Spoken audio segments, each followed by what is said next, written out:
Chill Podcast. This is episode 309. It's all Greek to me.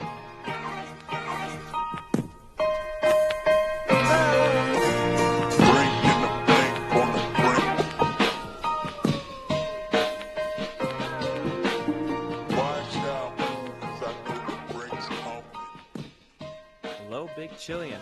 Welcome back to the Big Chill Podcast. I'm Frank, joined as always with Sam and Eddie. So, boys, Giannis has participated in a little bit of the chicken sandwich wars. After winning the NBA championship, the next day he went to Chick-fil-A and ordered exactly 50 nuggets in honor of his 50-point victory to beat the Phoenix Suns. Sam, does that burn a little harder? Kind of comes rubbing across the chicken in your face.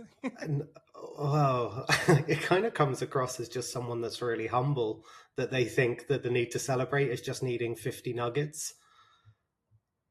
I feel like rich people would buy, like, I don't know, 50 like gold vases or something stupid. He did that to commemorate. too. Yeah, he did that too. Okay, so he put a nugget in each vase. Yeah, I mean, I'm torn. I do agree with you. It's like the humble guy move. It's kind of nice, like in touch with the reality. You just go and do that. Joe Flacco did the same thing. I think Joe Flacco did it after he signed that huge deal when he became the highest paid player in the NFL, and then he went to McDonald's or something, and someone recognized him in the drive-through and was commenting on the fact that he just signed this huge deal. And he was like, "I didn't know what else to do. I just was hungry. I went to McDonald's." I get it.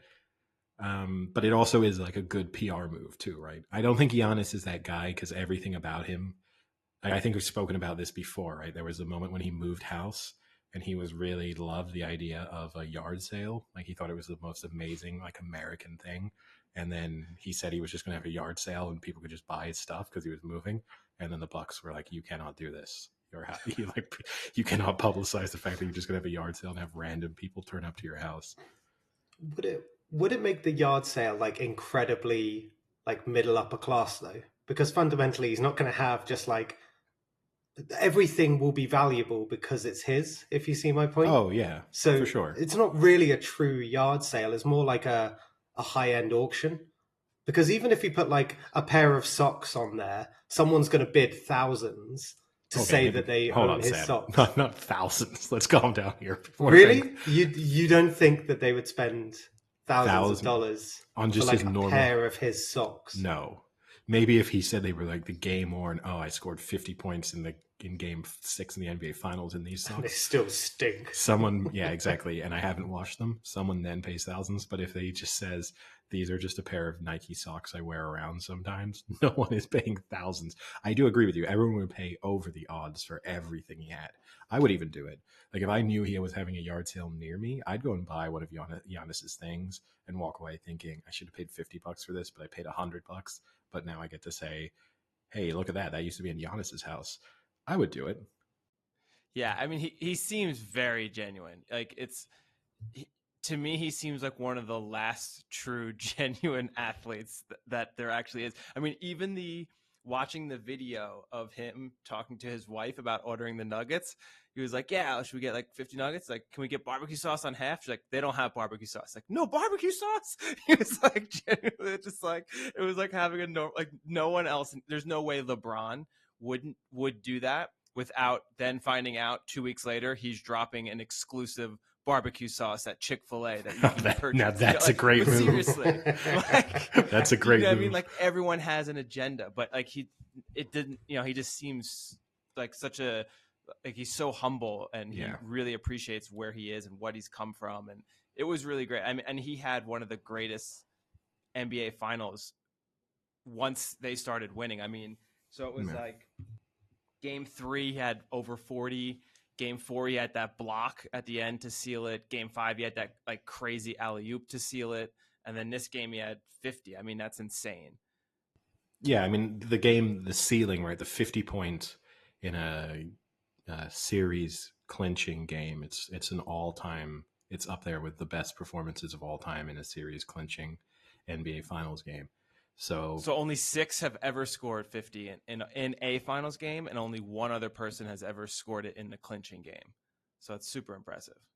Yeah, no, I mean it's And I do agree with you. He seems super humble. We reshared on our Twitter. Again, if you're not following us, go and follow the Big Chill podcast. I saw this quote that was in the build up to Game 5 when he was asked by an interviewer how he manages to not have a big ego. Where the guy asked him, like a lot of NBA players, it's not until the later part of their career where they kind of learn to put that ego aside. And his answer to that question is a phenomenal. I don't know. Did you see this, Frank and Sam? No, it's really good. It's like I've never known someone categorize what the concept of looking forward and backward and just being present in the moment. Like I've just thought of it as that exact thing. But when he started talking about like one of them's been like having humility, the other one's been pride, the other one's been arrogant. It was No. So fantastic. he says, if you look back on what you've achieved, that's your ego. That's you looking back and being proud of what you've done. When you look forward, that's your pride saying, this is what I'm going to do. And so he says, I want to live in the moment, live it now, because that's humility. And that's where there's no goals, there's no targets. It's just enjoy what you're doing in the moment and try and do what you're doing right now to the best of your ability.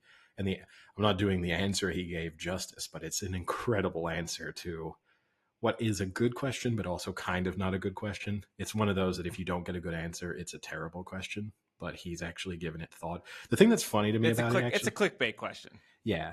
The thing that's funny to me about it is, and Vasilis, our friend who occasionally listens to this, I find he reminds me of Vasilis, but only in the sense that whenever I hang out with Vasilis and his friends, you can definitely see that Greeks have this like philosophical approach to life. They do think a lot about what's going on. Kind of got the history and pedigree for it, right? You can see why they did, but you can see it in their culture that there's still this. They're obviously encouraged to kind of analyze a situation and come up with a big meaning for everything. I think you kind of see it in Giannis in the way that he does talk about things. Equally, I thought it was the fact that in his post, and he might not, who knows if he really will mean this when the dust is settled on this NBA title, but the fact that he said, look, if I don't get back here again, I'm just happy that I've done it once. I think that versus the guy who wins one and then goes, now I'm going to win 6.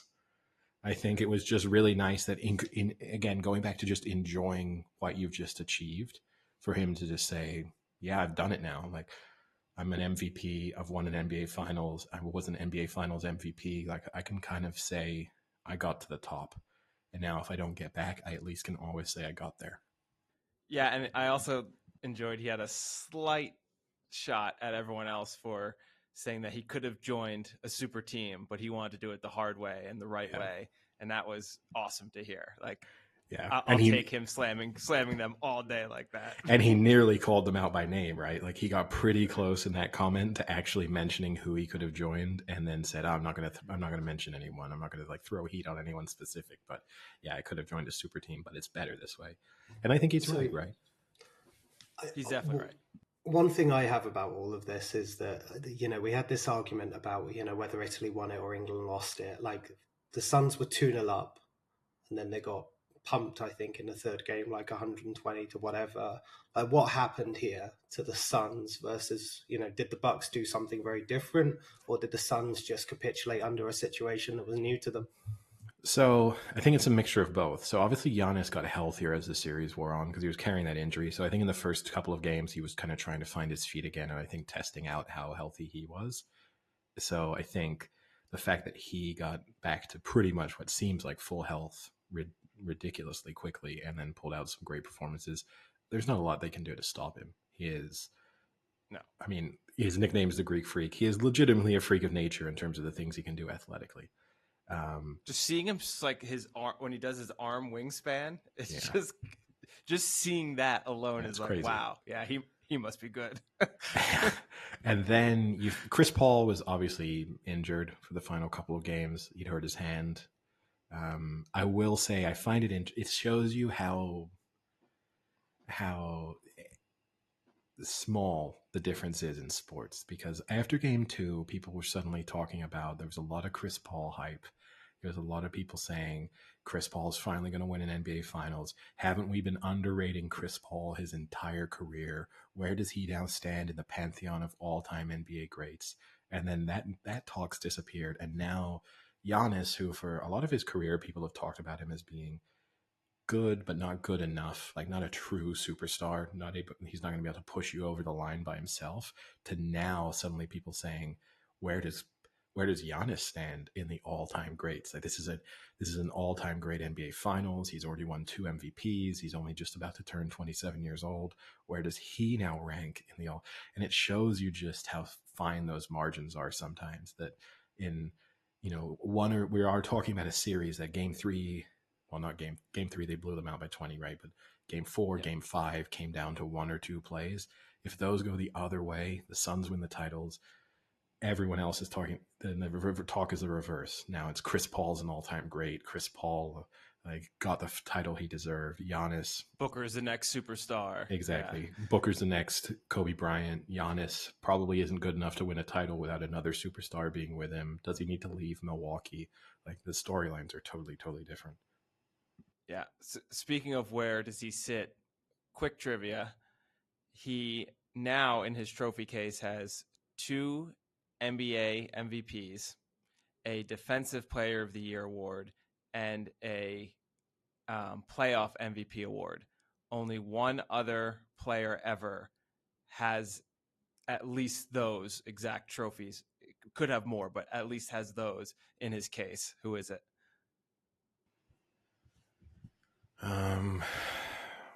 Now, I think the temptation, right, is to say Jordan, but I'm guessing Jordan, even though he was a great defensive player, never won Defensive Player of the Year.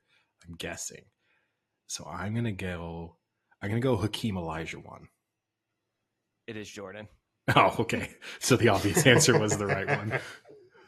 You've overdone yourself, Eddie. Yeah, sometimes. I mean, that's why it would be a good pub quiz question, right? Because some people who know nothing are going to go, let's just guess Michael Jordan, and people who actually know a bit out of the NBA are going to overthink it and think it can't be Michael Jordan. That's too obvious. But I have, going back to the way people are assessing it, I have been intrigued by some of the fallout, a little bit of the xenophobia in a way that has come out of the American sports media in how people talk about Giannis. There was a big discussion going on about how Giannis cannot be the face of the NBA because, unlike previous NBA superstars where we know their hometown, we know the high school they went to, we know all about their life and their upbringing. We don't really, now we know all of that about Giannis. It's just that people aren't familiar with the back streets of Athens in the same way that they think they're familiar with the back streets of Akron. I mean, that's the thing that's always crazy to me. Like, it can be a guy from LA talking about how he completely understands LeBron's upbringing in a state he's never been to, in a city he's never been to. But then when you say, well, Athens is like not that, it's just another big city, right? You can picture what Giannis's life was probably like. It's like, no, it's Greece, man. They speak a different language. Like, I can't say his last name properly. Like, he doesn't speak English at home. Like, this is, like these, and it is interesting to me because, and it's such a delicate topic to touch on in America, but in a country that does struggle with racial issues, and you are seeing it even from the Black community in a sense that they don't really accept Giannis. A lot of them, I'm not saying across the board, but Giannis is kind of being one of their own because he is just different. Like, he's not African American. He's African. I mean, African. He's pretty. African. Well, he's closer to being just African, but he's Greek. I mean, that's his parents are Nigerian. Yeah, but I mean, he calls himself Greek, right? Like, it's a very different mentality to what a lot of European thought process, which is more like, this is where I'm from versus what my heritage necessarily is. Not the same. I mean, he's very proud of his Nigerian roots, but I think it's just funny for me to watch in the way that they can't embrace him. They're always looking for what that thing is that makes someone's different, and not. To me, he has the most compelling storyline of any NBA superstar I've ever seen. Just the fact that what he's had to do to get from where he was to where he is now required so much effort and so much luck, in a way that, look, getting into the NBA and being the best player in the NBA is going to require that from anyone. But if and you're... then even once he was into the NBA, I mean, he was selected 15th overall. But if you go back, and I just saw it was a really good Instagram post of his picture his rookie year versus him now, and how much he had to mature and work at and physically, like get bigger, get stronger, get faster. I mean, that progression once he was in the NBA to become a superstar was pretty astonishing. Whereas a lot of these players come in as superstars and kind of just maintain that level. Like Yeah. he's progressed leaps and bounds since he was even the 15th pick. So it's super impressive. I mean, he's grown 3 inches officially. I think he's probably grown more than 3 inches, but it's that weird thing in the NBA where for a while they bump you up and then they start to bump you down because he's falling into that category. So he's probably grown 4 or 5 inches in reality, which is crazy. I mean, it's normal for people to keep growing past the age of 18, but to grow 5 inches, let's even say 3 inches, to grow 3 inches after they're being 18 years old is pretty crazy.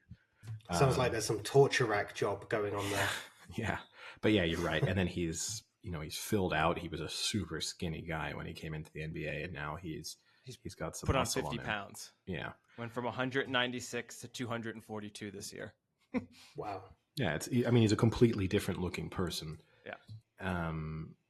And I think also, right, it's an underrated part of the story to try and deal with the way he's had to change his game. He's lost some of the ability he had in some respects because growing that 3 inches changes the style of game that he's had to play. So yes, there's a huge benefit to being 3 inches taller, but there's also a slight downside in the sense that he was a better shooter. He was a more of a what you would have thought is like more of a guard in a sense, like a small forward who was a good shooting, had the kind of abilities of a shooting guard to now having to transform into a power forward with the abilities of a center, basically. I think it's an underrated part of the game to just look at his physical development and how that's impacted his style of play. But I mean, I think he comes across as a great guy. Do you think you need that background to like sell better in the NBA?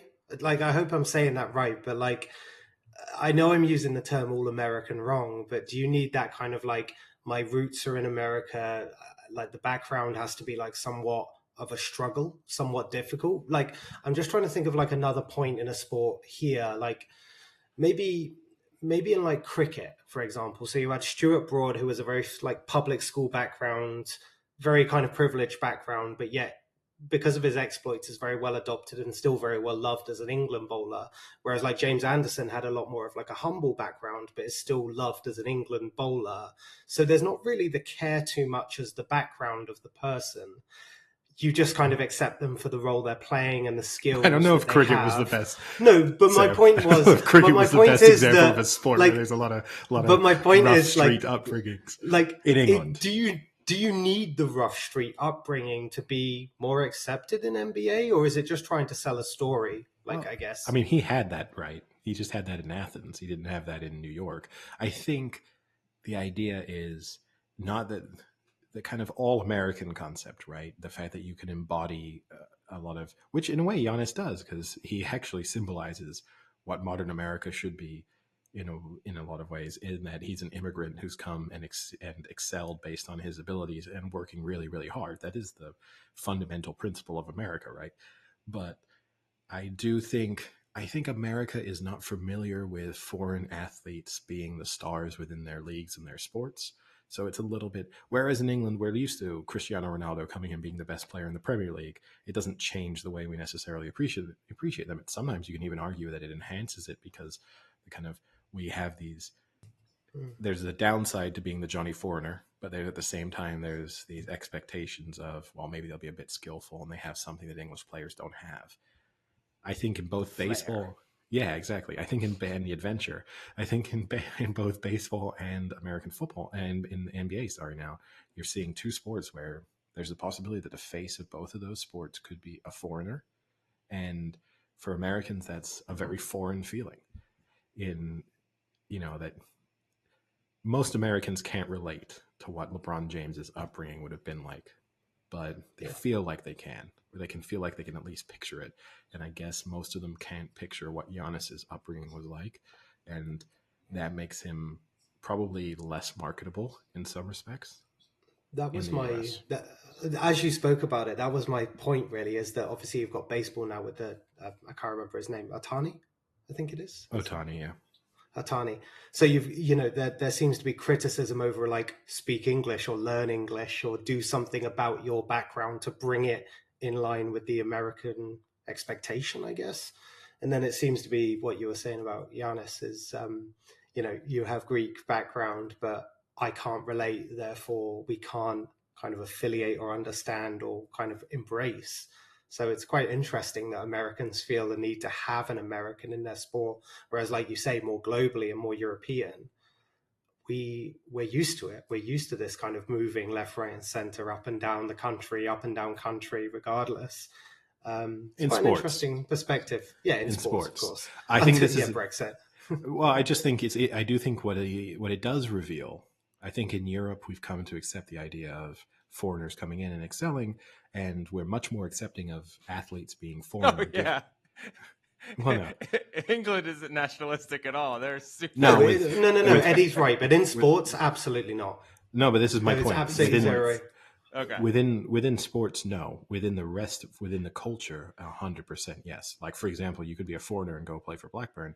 You will be embraced. Like two guy coming in as a Turkish Muslim. He's Blackburn's favorite player. If you just turned up Diaz. Exactly. Yeah. If you just turned up as a random Turkish immigrant trying to start your business in Blackburn, it might not go down quite so well.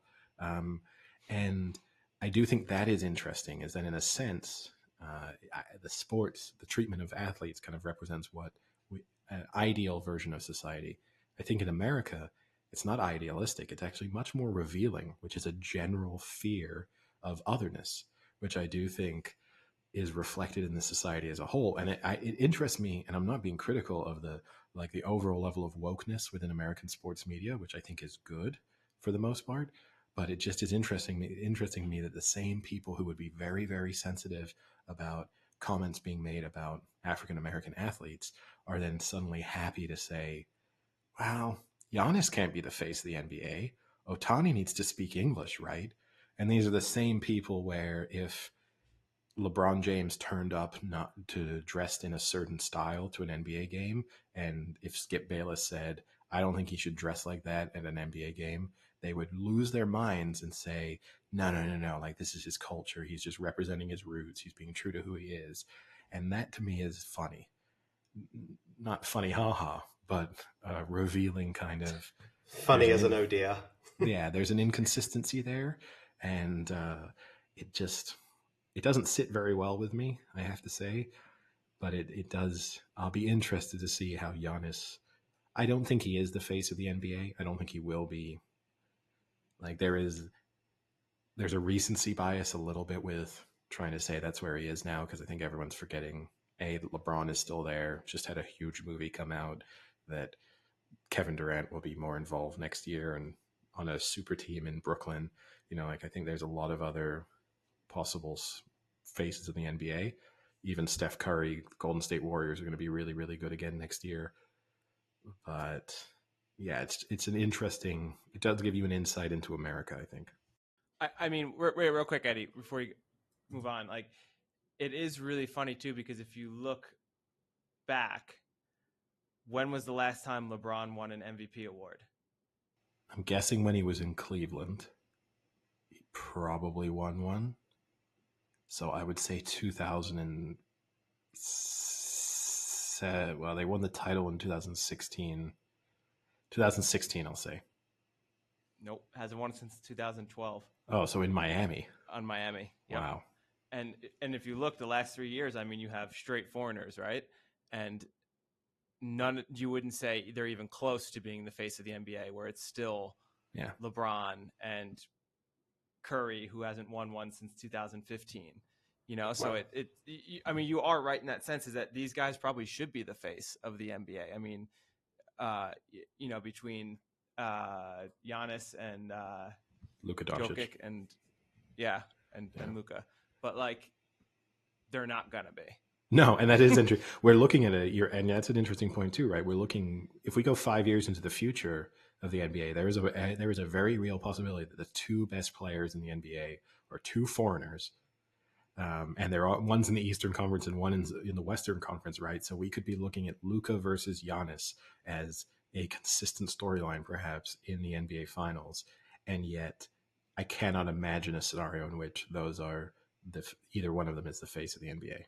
Externally, yeah, like they're going to help drive. I mean, the NBA is already very popular abroad. I know that the NBA just opened its first official store in London this week, but that is definitely going to help to continue to drive the popularity of the sport internationally. But I think within America, it might actually be a negative. Interesting. I had one more point about this as well. So curious to get your guys' thoughts on this. So when we've spoken over the last year of this podcast, we've always said if a team wins because of all the COVID protocol problems, sometimes there could be a big asterisk by people's victories. The Bucks one was obviously surprising, but you could point to a load of injuries throughout, Anthony Davis, Harden, and Irvin. Like you mentioned about Chris Paul as well. So does the Bucks win have an asterisk by it, or does it not really matter and it should just be celebrated for what it is? I don't think it has a COVID asterisk, but I do think you can make a solid argument that they didn't have to beat a lot to win.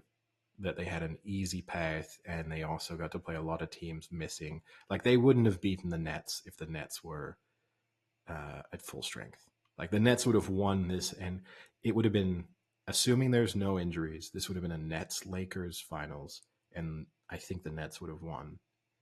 So you can say, yeah, the Bucks are probably not the best team in the NBA. I don't think people remember that. We've kind of discussed that before, right?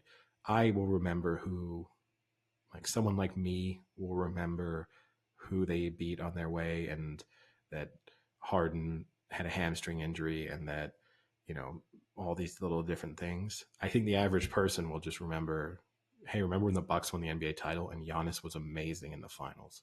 Like I think that's just so. I don't think it will have an asterisk, really. But speaking of people maybe showing the worst side of themselves in response to the Giannis situation, well, Giannis's success, I think the worst side of me kind of came out the other day yesterday on my train ride back to Paris. I had, as always, the good fortune to sit very close to a number of very loud, obnoxious young children. And they basically ruined my train ride from the moment, not even we left, from 15 minutes before we started moving till the very second I got off the train. And I knew I was in trouble when a family of 5 sat in 4 seats, neither of the parents wearing masks, even though it's required here. Then obviously I asked them then, please put your masks on. They kind of gave me the look of, really? You're going to do this? Put their masks on. Did you have a mask on, or did you have yours off? Oh no, I had mine That's on. the power move. No, I had mine. Yeah. I had, but then I do have to. I will admit. So, you have to have your mask on in public transport. The exception, obviously, is if you start eating or if you start drinking, you can take it off while you do that. I brought a sandwich. So you had yours off the whole time.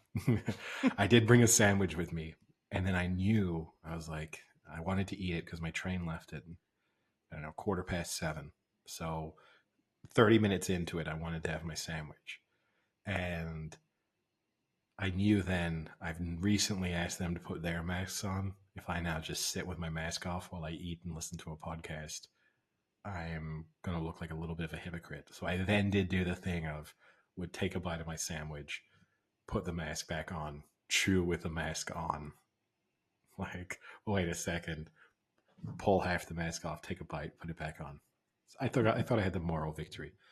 But these kids were some of the worst behaved children I've ever seen on any form of transport.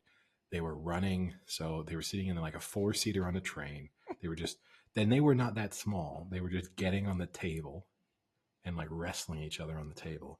The eldest was probably 9. Oh, free entertainment. The youngest was probably 3, just shoes on, just running all over the seats. And I think the low moment was there was a moment when the 3-year-old climbed on the back of the seat and was standing there. And in my mind, I very clearly thought to myself, God, I hope that kid falls. And then had to walk it back to be like, I don't really want the kid to hurt themselves, but I wouldn't mind if one of the parents got hurt. What, like the kid fell onto them or something? Yeah. Now, two other interesting things happened then that made me dislike the parents even more. At one moment, the kid was really misbehaving, and the dad pulled like the hand back, the threat to hit Oh my move, god. and the kid shut up, which made me think he kind of then laughed afterwards, kind of tried to pull off the like, I was just joking with my kid that I was going to hit him, but it was clearly like the kid doesn't shut up that quickly unless you've probably slapped him at one point. And then and then later on, the 3-year-old just, for whatever reason, as 3-year-olds do, just lost their mind, just start crying super loudly and screaming. The dad was just watching something on his iPhone. He just turned, he just shifted his body to look away from the child and just kept staring at his phone. Oh no. After It's basic neglect.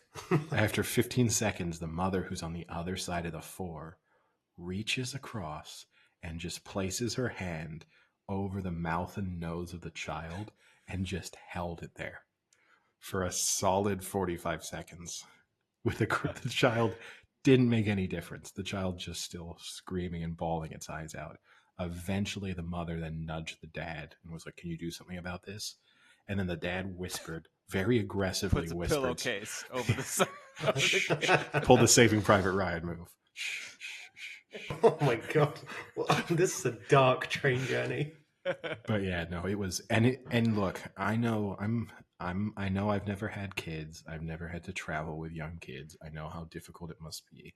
And I'm sure there's moments when you've got onto the train or the plane and you kind of just want that moment to relax. You've probably gone through all the difficulties of navigating the station or the airport, getting them ready. And I get you could have that moment where you go, look, I put up with this 24 hours a day. You guys can put up with it for 15 seconds before I kick into action. But I knew it was bad because there were other parents with other little kids on that train, and even the other parents were giving stink eyes to this family. Eddie, I love how you just attract these types of people and families to sit next to you on every train you ever have. Could you? Yeah, and do you know Could part you of the move? mistake? No, it was full. And part of the mistake I made too, I think, I was in first class, which there's not a tremendous difference on a train between first class and normal class, Oh, second must be class. nice. But Except for the champagne, the caviar, and yeah, the foot massages. but no, I mean, it's basically a slightly more comfortable seat, more leg room, and you've got like a charger at your seat. This is like the big selling point is there's plugs, which it is a decent selling Wow. point, but that is the big selling point. And so I was sitting, if you imagine there's the 4 on one side, I'm just by myself. There's no one facing me. I've kind of got my own. So it was, I do think sometimes when you put yourself in first class, then you do get the very entitled families coming in. And there you get the parents who put in less effort because there's more just the attitude of, like, I don't give a shit about any of this. Well, they usually pay someone to put the effort in for them. Probably. Yeah. I can't deal with it. I have a very low tolerance and patience for it as well. Like, do they not have? So obviously in the UK trains they have things like quiet carriages and stuff like that. Do they have that in France as well? Like, could you not just say to them like, "This is a quiet carriage, so could you shut the fuck So up?" every carriage is supposed to be a quiet carriage, but I mean it's tough, Okay. right? This isn't someone on their phone. This is someone's kid. So there's a moment where, can you just shut that thing up? It doesn't come across that well. Yeah, but you're only going to see him for a couple of hours. Does it matter who you come across? Yeah. Do you want me to hold my hand over its mouth for 45 I will seconds? be. Because I will be more promise violent. I promise you it will be silent afterwards. Eddie, what's a worse scenario for you? The person who listens to music on their iPhone without headphones, which people do, that's just blows my mind, or the guy next to you who takes his shoes and socks off and puts his feet up. So it's definitely the shoes and socks guy, because the phone guy, I don't care who you are, I'll tell you to stop it. I don't care. But the shoes and socks guy, you won't tell him to It's put harder. his Why? socks Yeah. because- Why? Could you stop being disgusting with your hygiene and put your shoes back up? So the easier move for me is when I'm traveling, I always have 2 sets of headphones. And even now, when I walk around, I have my AirPods and then I'll have wired ones just in case. On several occasions, even on the Paris metro, I'll just say to people, do you need a pair of headphones? You can keep these. And I'll just offer them a set of headphones. Do they? Has anyone ever taken you No, up on never that? take them, but they get the message. Like, Sam, I know the next thing I do when I see Eddie is I'm just going to listen. I'm going to have the to my fucking phone. headphones. Just get a free You pair need of an extra headphones. pair? Yeah, I love those AirPods. Yeah, you're damn Thanks. fucking No, I right. don't I offer love the them. Just I take don't- them out of his ear. I don't offer the AirPods, asshole. Now, that Could was I my have the favorite. case, please? Could I have the case? Actually, the phone will be better. Can you just give me your phone? But yeah, Give me a wallet. That I never have a problem. I don't care, even if it's 6 guys doing it on a metro. I'll tell them to cut it out. I don't care. Well, that sounds like a very different thing altogether, Eddie. No, but where? Yeah, no, this isn't your type of metro ride, Sam. But It's not a gay metro. well, that was what you. Yeah, but I wouldn't be telling him to cut it out either. Oh, true. Can I join? Eddie, how about the Yeah, room for one more. Eddie, how about the one where we're going home or going back to Paris and the guy had the dog and he proceeded to brush the dog right outside of the train. Wait. And it was really windy and there was just dog hair going everywhere. Wait, so he was It was like the most- grooming the dog with like a brush on the hair. platform. Yes. On the platform, but in a windy day, and people were just walking down the This dog hadn't been platform. groomed in years. People 4 were just years. walking down the platform and getting hit by chunks of just dog hair. As they were getting How on do the train. people pick their moments in life to do this kind of thing? It was so gross. You were seeing people swallow chunks of golden retriever hair. It was like, oh my god. No, it was awful. And I don't, I like dogs, so it's not I'm not disgusted by as I know Frank does, not like disgusted by a dog or having to groom a dog, but that was not the moment to do it.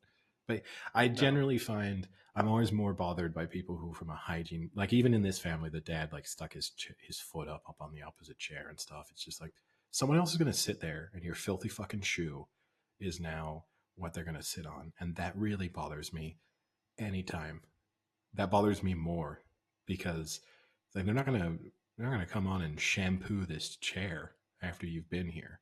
So the dog shit that you stepped on before you got on this train and the human piss that you stepped on, now someone's going to sit on that next time they come and kind of like sit down for their relaxing train ride. That's great. Wow, what a disgusting why don't you train just ride go- this was. Why don't you go upstream, Eddie, and just badger the guy who's pissing on the floor? Well, sadly, I can't. Cut And the also, problem at its source. Yeah, cut the sauce off. Could you stop Look. shitting everywhere? Because this guy keeps stepping on it and then putting his feet up. now next time I'll go upstream. Next time I see someone doing that, I'll just stand up and I'll just piss directly on them and say, "I'm going to give you the same Save you the experience. hassle. I'm going to give you the same experience that the next person that sits in that seat is about to get. I will now see how much you enjoy it." Oh my god. It's a good thing I don't take many trains with Eddie. Oh, I have. He's not a happy train camper. I just Well- want people to be decent human beings when they travel. Be relatively quiet. Don't be filthy. Like, I mean, Eddie's into it. Eddie is that person like in the 70s when people would take airplane flights and they would get dressed up. When Eddie takes his train, he's got a suit and tie on. He like takes the suit jacket off, folds it really nicely. Travel is travel is an occasion, like an event for him. Yes. I do wish people still behave like that for sure. But then just chain smoking like crazy. That's the trade-off. I still find Go that dress nice, but incredible. then chain smoke. I still find that unbelievable because surely the logic is they knew that this air filtered. So, like this air was being kind of refiltered, less purified, and they just accepted smoking as a thing. I can't fathom how that was ever a sensible option. I mean, when everyone already smokes, right? It doesn't make much difference. I guess if the air is just as shit anyway, you might as well just keep going. But you can't be a Yeah. smoker and complain about secondhand smoke. You know, like you can't be like, look, I smoke 3 packs a day, but it's really disgusting when I have to breathe someone else's smoke. But anyway, back to sport. What about it? Yeah, other storylines from the week. Are we excited for the Osaka documentary? Not really. It's on my list. Yeah, It's behind Space Jam though, so it's got to wait a little bit. I'm intrigued, and I think I will watch And it. Ted Lasso starts Friday. Oh yeah, yeah. Ted Lasso, I'm super looking forward to. But Yeah, me too. Osaka, yeah. I mean, again, it's a difficult subject, but it is one that then she's pushed a lot of press through. Right, she's in a lot of ads at the moment. She was on the face. She was on the cover of, I guess it was Sports GQ. Illustrated. She was, yeah, and then like GQ Japan or something like that, or Vogue Japan, one of those. She's obviously got the documentary. For someone who, and again, we can't make judgments as to what her personal struggles are in her head are, but for someone who seemed to struggle with the attention and the pressure, she is then very much seeking out more of that attention Yeah. about not wanting attention, which is This is Well, a lot of those shoots, in fairness, were probably before that even came out. maybe, but then she has still the problem then, right? Like it's not as if yeah. it was a singular moment where this happened, in which case I would feel differently about it as well, where she says, no, I'm over it. I had an anxiety attack that I wasn't used to or something.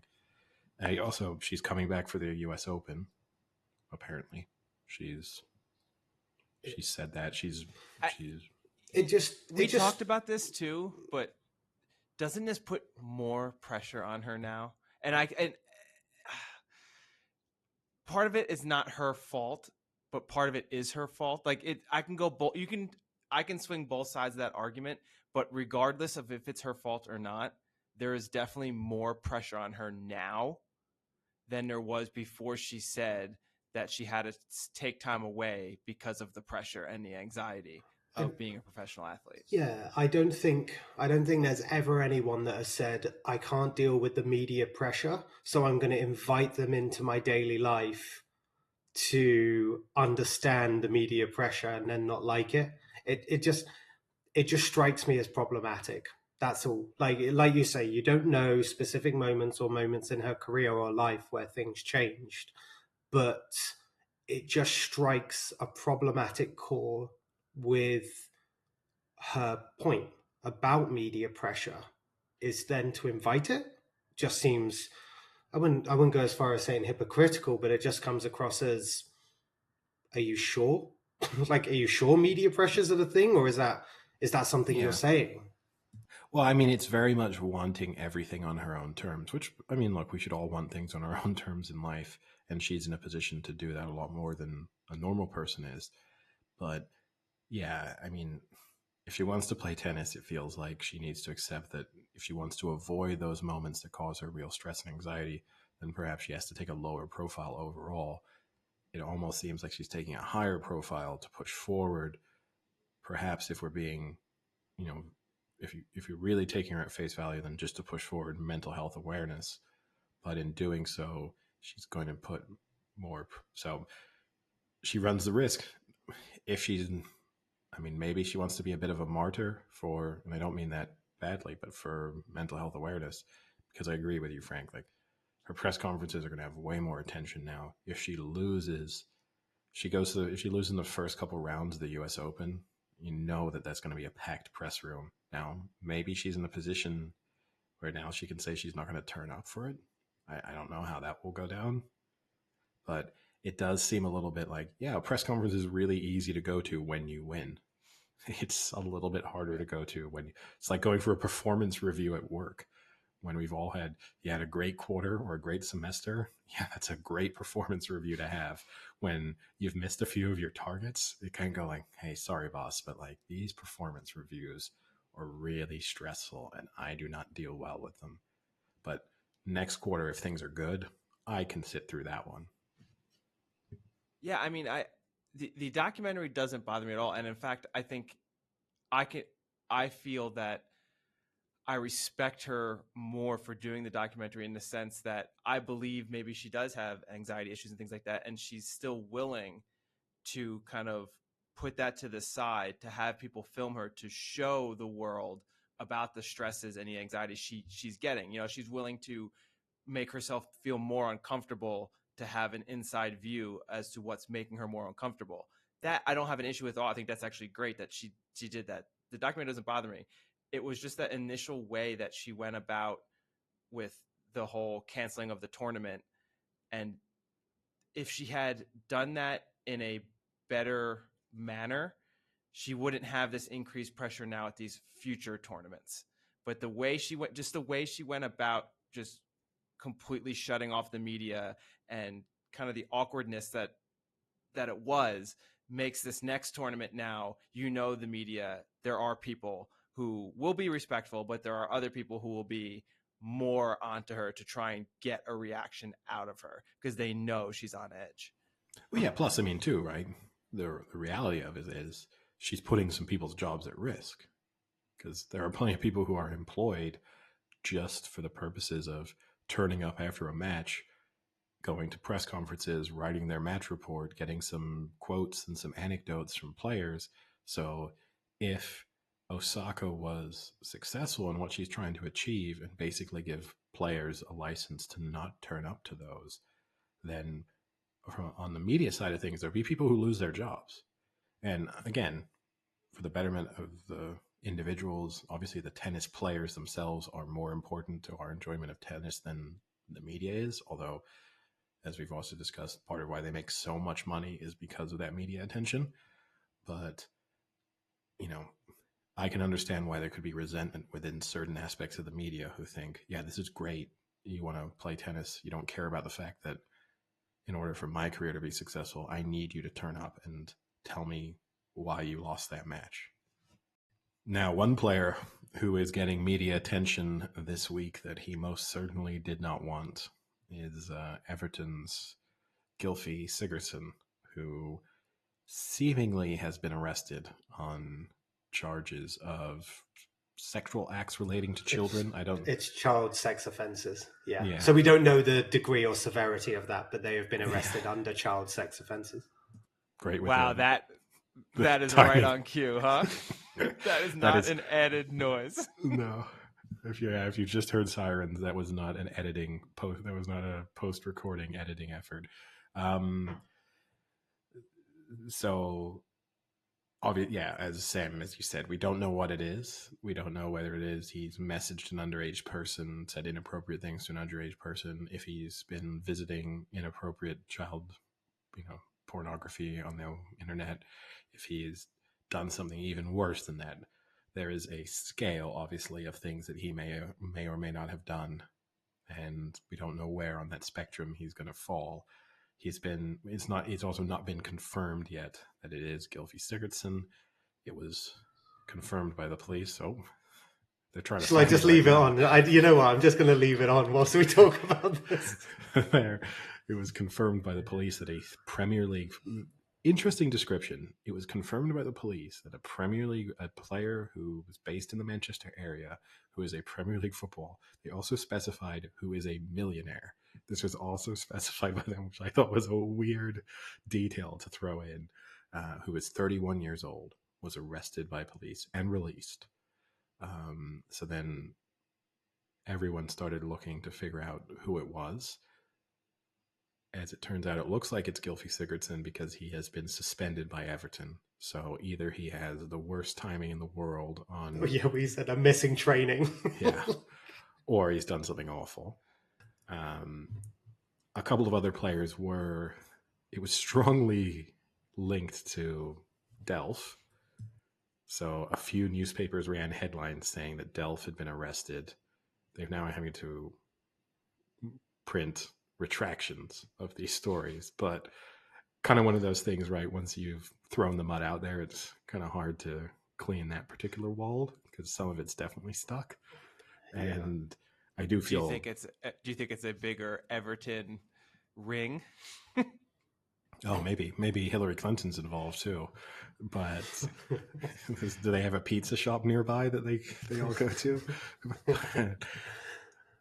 But yeah, the problem with all this as well is that obviously under the legal reasons, like British media can't report the name, but I think it was the Icelandic media that gave it up as well because naturally it happened in another country, so they're allowed to report these things, and they named Sigurdsson as well. So obviously the British media was able to kind of guess a millionaire 31 Everton. It's like, okay, there's not that many, so you're kind of bringing them under trial by probability or trial by elimination. But the Icelandic media actually reported that it was him as well. So, but yeah, this is pretty painful, big news actually, because like obviously it's a whatever the severity is, it's a pretty horrific offense to be brought under because ultimately whatever happens, the trial by media has already started now. And it's almost impossible to get your name somewhat erased, or even if you do get found innocent, the fans, the crowds, the chants, the new things that people will make jibes at, it's something that unfortunately sticks with you for life, I guess. yeah. If he's innocent, unfortunately, yeah. Yeah, if he's guilty, it's kind of fair that it sticks with him for life. But... yeah, it's fair game in that case. Yeah, look, it's an awful one in the scenario that is everyone is going to assume there's no smoke without fire now, no matter what happens to him. So if he is innocent, it's probably a Deshaun career. Watson. Yeah, it's a career ender probably either way. To be perfectly honest, I don't know how. I mean, certainly if he's found guilty, it's a career ender. Obviously, we kind of seen something. There was the Adam Johnson situation, right? I forgot about Adam Johnson. Yeah. So for context, Adam Johnson was a Premier League footballer who was messaging underage girls, and kind of a weird story. I think 15-year-old girls, 14, 15-year-old girls, and then meeting them in their Range Rover and trying to kiss them and then trying to go further with them and kind of offering them like signed shirts, like memorabilia in exchange for sexual acts. Yeah, because that's the easiest way to mask your identity. Is give Yeah, signed it's true. shirts. Sure, it's not a criminal. It's not a criminal mastermind, right? But, yeah. Yeah. Now, unless he was giving them someone else's, Oh yes, he's sneaky. Yeah, it's like, where'd you get that Yakubu shirt from? I kissed him in his Range Rover. But yeah, not that any of this is really a laughing matter, right? But yeah, no, it's a career ender for Sigurdsson probably either way. And it's also one of those awful things too, right? I can't even stop my mind from going there, but to think, well, if they've arrested a Premier League footballer, you have to assume they feel pretty confident that they have the evidence to convict him. And not that a Premier League footballer should require stronger evidence, but you do just feel that if you were handling the case and you knew it was someone high profile and a celebrity, that you might then think, we need to be really, really certain of what we're about to do because there's going to be no coming back from it. Whereas if it's just a normal person, you can kind of bring them in for questioning and think, well, this will probably go unnoticed. This one definitely can't. So we did a YouGov poll on the could you defeat said animal? I don't know if you remember that back then. I don't have CTE. I can remember it, Frank. It was like 6 weeks ago. It was last podcast. So the new one is the top 10 most popular Olympic sports among those who are actually interested in the Olympics. This is Americans. Okay.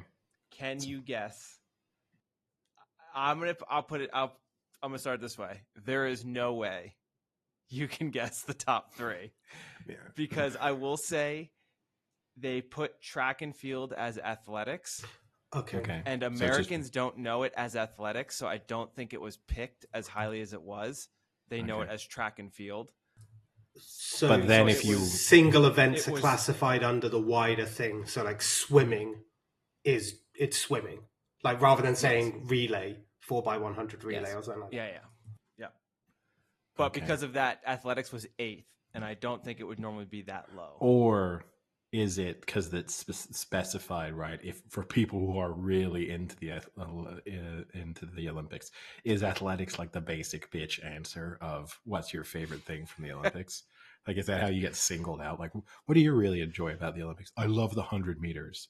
I love I'm sports. sure you do. I love all the I'm sports. sure you do. And who's your favorite musician? Shakira? You know, it's like one of those. It's like immediately I lose Hey, all. come on, leave Shakira alone. I'm kind No, of curious. what do you got to pick on Just Shakira go for? straight out for this Colombian lady. There's just like immediately lose respect for your kind of sporting palate, so to speak. Eddie refuses to believe her hips don't lie. Well, I think they tell the truth of just. I actually think I think swimming will be high up there. I think it will be above athletics, but it's not going to be top 5. I'm going to say swimming is like 6th. How do you want me to do this? Do you want me to tell Oh, you it's that? your Okay. quiz. It's your thing. Okay, we'll go ahead. We know one of Just- the top 10. We'll take Just turns. give me your top So- 3. What you think your top 3 are. Part of the challenge is once you throw athletics or track and field out as a whole group, it's now trying to just think of a lot of other Olympic activity. You know what I mean? Like it's suddenly okay. What They else suddenly doesn't- become obscure. feels like I've thrown out 60% of the Olympics. My top 3, in no particular order: Okay. weightlifting, archery, and volleyball. What type of volleyball? Wait, really? I thought things were being grouped. Except volleyball, where they were Well, oddly then specific. I'll go beach. Okay. Sam, what are your top 3? Swimming, basketball, and gymnastics. Because I feel like gymnastics might like include quite Gymnastics is a good call. America's What good at type of gymnastics. gymnastics? Too. Okay. a lot. Jesus, really? There is rhythmic gymnastics and artistic gymnastics. Rhythmic. Okay. Sam is the winner. He had 1 correct answer out of the 3. Is it Gymnastics. rhythmic gymnastics? It is not rhythmic gymnastics. Is it basketball? Okay. Don't tell me it's swimming. Going from 10, the 10th favorite, to number 1. Synchronized swimming, number 10. Baseball, number 9. Track and field, number 8. Boxing, number 7. Rhythmic gymnastics, number 6. Basketball, number 5. I got 2 then. Beach volleyball, number 4. Number 3, diving. Number 2, artistic gymnastics. And number 1, swimming. See, I feel like you sold me a bill of goods here because you told me there's no way I could have guessed the top 3, and I would have undoubtedly put swimming in the top 3. But you were like, You would not have guessed diving. No, but I would have There's guessed. no way you would have guessed I would have diving. guessed swimming. Are Like, you swimming? you- Are you? No, is I swimming said diving? No way you guessed all 3. I meant. No, swimming and diving are very, very distinct. I was thinking so. Yeah. Yeah. Although I will say, growing up on a swim team, you had a diving team as part of it. Like when you went to a swimming competition, you'd also have a dive simultaneously. You'd have a diving competition. So I'm pretty sure college Wait, athletics wait, is swimming wait. and diving. Yeah. Simultaneously? One Do you team. mean like in the same pool? At the same time. Yeah, Well, it'd be usually- amazing. Part of- Wow. well, it depended actually on the pool because sometimes yes, because you'd have a section of the pool where the diving board was, which was off from where you were racing. So yes, sometimes it would be going on simultaneously, but no, they weren't. They weren't diving into lane 3. I find it strange that diving is that high. So wait, can you Swimming, I say? get. Can you say the Americans number? are Say the top 4 again for me, please. swimming, artistic gymnastics, diving, beach volleyball. Okay, so when it says for people who really like the Olympics, it's just like wink pervert. It's like, where can I see the most revealing outfits? this is what I'm going to go for. Basically. What is an artistic gymnastic? That's like that's the gymnastics you think of when you think of gymnastics. That doesn't help. It's as in It's parallel not bar, like the rhythmic parallel dancing. Oh, rings. like, okay. With the ribbons. Like the pommel horse and stuff like that. Yes. Rhythmic is like the floor routine stuff. Okay, The stuff understood. the stuff that men don't really do. It's the floor routine, I think, with the ribbons specifically and all that kind of stuff. Not like Simone Biles doing her floor with her. That's the name I was thinking of. It's Really? more I like think dancing. Yeah, I I think it's more like dancing. Wow, I mean, I obviously am not an experienced Olympian watcher because there's team events of the rhythmic gymnastics. It looks like there's like teams of 5 or 4. This is quite intense.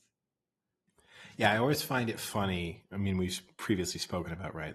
They cut down on the number of cycling events. I do find it funny when there are certain events where there's maybe too many of kind of the same sort of thing. Gymnastics might fall. Dancing with a hoop and It's dancing with a ball are very different. Very different. True. But no, I do feel like gymnastics, maybe there's a little bit too much variety. But No, I don't think with the artistic one, though. I mean, those events are pretty different. Okay. there's a joke I want to make, and I just can't make Oh, it. come on. No, we're, I can't. we're all friends, and all our listeners are friends. I can't. I would have to edit it out, so I can't make it. I can make it, but you know what? I'm going to make it. I know what the joke is. Yeah, I'm sure you do. Because I thought of it too. Yeah. Okay, I haven't clocked on. So- Because it's also from a movie. Okay, then I don't know what your joke is. It might be the same joke, but I don't know the movie reference. We're going to now take a second, pause. The listeners will not know the joke we're referring to, and then we will resume. All right, the joke has been made safely off air. Listeners will never know what it was. It was hilarious, though. We laughed for minutes on end. Self-made. Yeah, it's like half an hour later in the. This is a whole nother the day now. official length. Yeah, we're done. We're in a new day.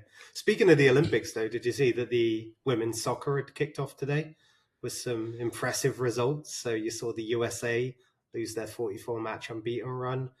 The Dutch beat Zambia 10-3. You know, as frequent results seen in good football.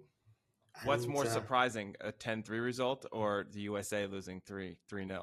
Oh, the USA losing. Sweden are the good, USA, but still. Sweden are good, but USA losing compared to the Dutch 10-3.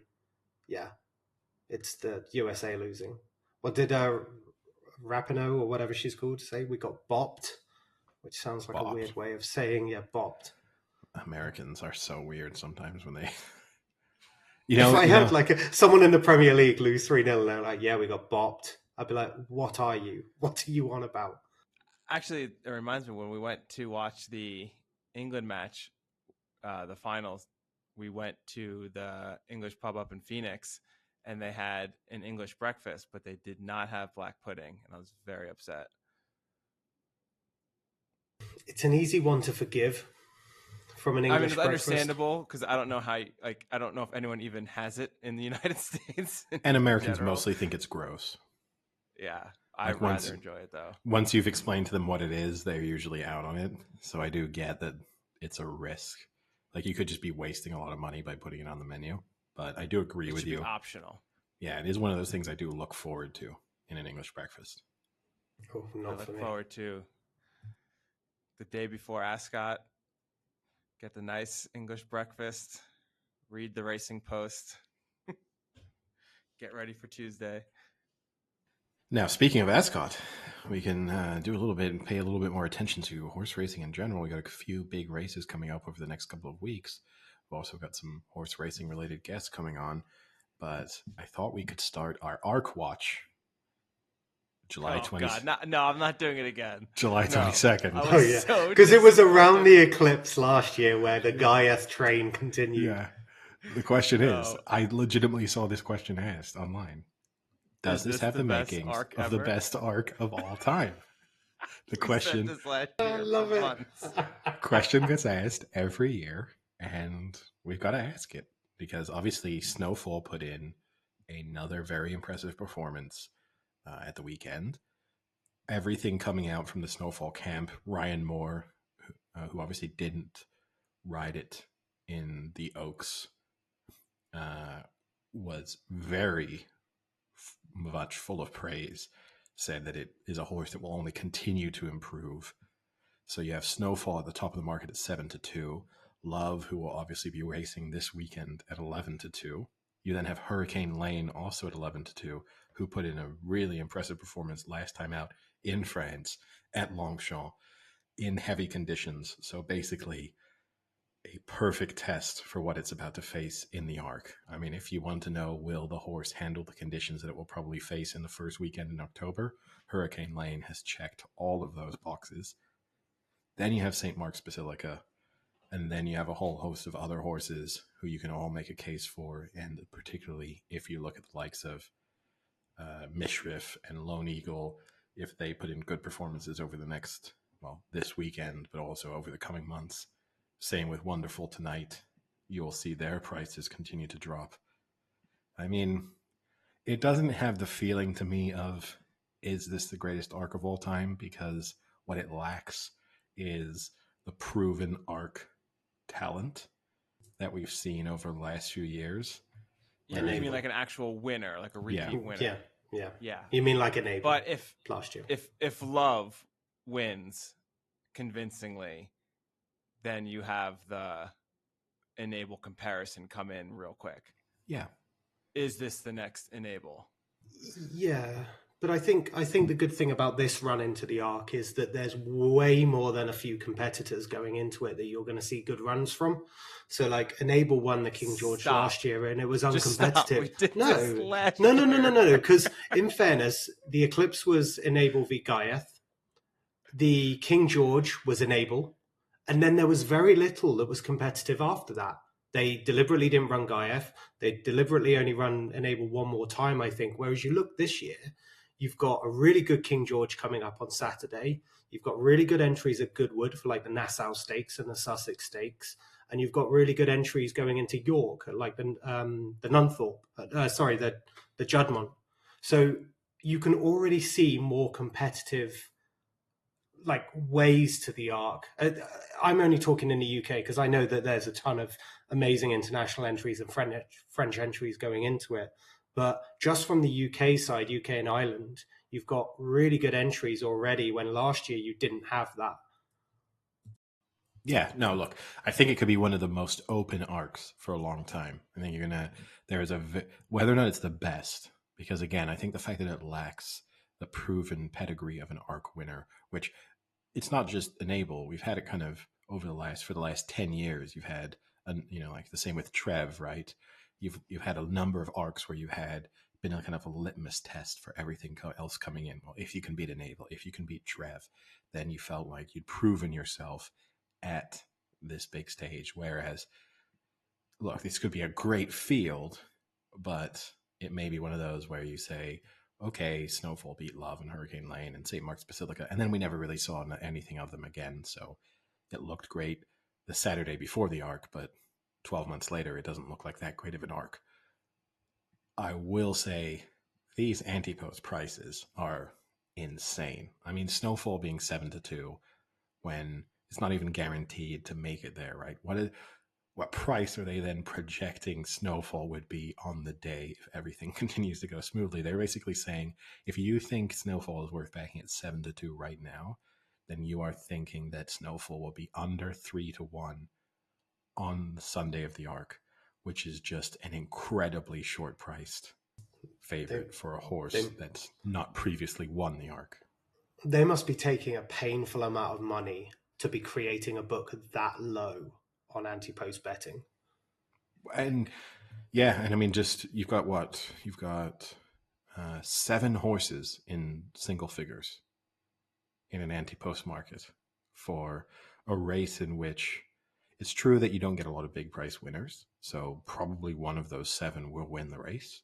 So, but I can't see why you'd be snapping up 7-2 on Snowfall. I have to admit, right now, I would lean towards Hurricane Lane just because of how taking its performance was at Longchamp in conditions it's likely to face in October.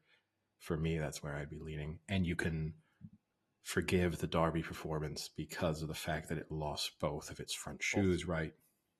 And it's the only loss it has on its record. So it lost both shoes. Yeah, so you can kind of there are excuses there to be made. So I think right now Hurricane Lane, but again, I don't see a point in backing it at 11-2 because I can't see how it's going to be significantly shorter than 11-2 on the day unless you tell me. The only reason to do it is if I heard something coming out of the O'Brien camp that Love and Snowfall and St. Mark's Basilica were going to bypass the arc for some reason. In which case, okay, I'll take 11-2 on Hurricane Lane right now.